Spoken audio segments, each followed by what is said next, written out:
নমস্কার বন্ধুরা, বং ফুটবলারে স্বাগত জানাই। আশা করি তোমরা সকলেই সুস্থ ও ভালো আছো। এখানে আপনারা সমস্ত রকম খেলার আপডেট পেয়ে যাবেন। তোমাদের কাছে একটাই অনুরোধ রইল, ভিডিওটা শেষ পর্যন্ত গুরুত্বপূর্ণভাবে দেখে চ্যানেলটি লাইক করে সাবস্ক্রাইবই করে বেল আইকনটি প্রেস করে নোটিফিকেশন অল করে রাখবেন। কাল কিন্তু প্লে অফের কোয়ালিফায়ার 2 ম্যাচ ছিল, যেখানে কিন্তু মুখোমুখি হয়েছিল নর্থ ইস্ট ইউনাইটেড এফসি এবং জামশেদপুর এফসি। আর এই ম্যাচে নিজেদের ঘরের মাঠে লজ্জার হার হারল নর্থ ইস্ট ইউনাইটেড এফসি। নিজেদের ঘরের মাঠে ম্যাচ হেরে কিন্তু নর্থ ইস্ট ইউনাইটেড এফসি এই বছর আইএসএল থেকে বিদায় নিল। জামশেদপুর এফসির কাছে এটা এক প্রকার অ্যাওয়ে ম্যাচ ছিল এবং একটা গুরুত্বপূর্ণ ম্যাচ ছিল, যেখানে নর্থ ইস্ট ইউনাইটেড এফসির কাছে বড় সুবিধা যেন ব্যাপার ছিল নিজেদের হোম গ্রাউন্ডে ম্যাচ খেলছে, যেখানে হাজার হাজার সমর্থক মাঠ ভরিয়ে তাদের সমর্থন করতে এসেছিলেন। তো সেই সমস্ত সমর্থকদের মুখে হাসি ফোটাতে পারল না নর্থ ইস্ট ইউনাইটেড এফসি দল। নর্থ ইস্ট ইউনাইটেড দল কিন্তু প্রথম হাফেই পিছিয়ে পড়ে 1-0 গোলে, যেখানে স্টিফেন এজে জামশেদপুর এফসির হয়ে একটি গোল করেন।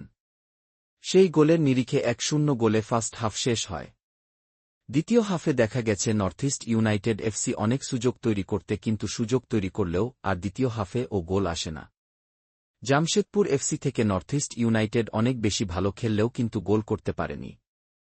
শেষের দিকেও বেশ হাড্ডাহাড্ডি লড়াই হয়েছে।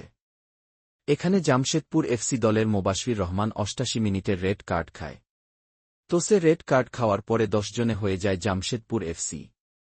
তখন গিয়েও যদি নর্থ ইস্ট ইউনাইটেড দল সুযোগগুলি কি ঠিকঠাকভাবে গুছিয়ে করতে পারত, ফুল অ্যাটাকে যাওয়ার পরে জামশেদপুর এফসির উল্টো কাউন্টারে হাবির করা গোলে সেমিফাইনাল এর টিকিটটা কনফার্ম করে নিল জামশেদপুর এফসি দল।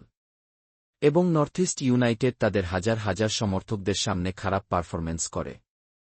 আর আজকের ম্যাচটা দেখার মতো ম্যাচ ছিল, হাড্ডাহাড্ডি ম্যাচ হয়েছে এবং আজকের ম্যাচটা দুতরফা ম্যাচ হয়েছে। কোনোরকম একতরফা একদল পারফরম্যান্স করেছে এরকম হয়নি। দুটি দলই চেষ্টা করেছে যে ম্যাচ জেতার জন্য, যেখানে জামশেদপুর এফসি দল গোল পেয়েছে, ম্যাচ জিতেছে।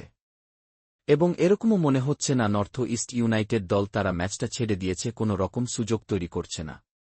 কিন্তু তাদের কপাল খারাপ, তাদের আজকে হারের মুখ দেখতে হল, তার সাথে আইএসএল সিজন 10 থেকে বিদায় নিতে হল। জামশেদপুর এবার সেমিফাইনাল হিসেবে মোহনবাগান দলের বিরুদ্ধে। মোহনবাগানের প্রতিপক্ষ দল জামশেদপুর এফসি দল, কিন্তু মোহনবাগানের কাছে একটা অন্যরকম দল হতে পারে, কারণ একবার জামশেদপুর এফসির কাছে হেরে মোহনবাগান লিগ শিল্ড হাতছাড়া করেছিল।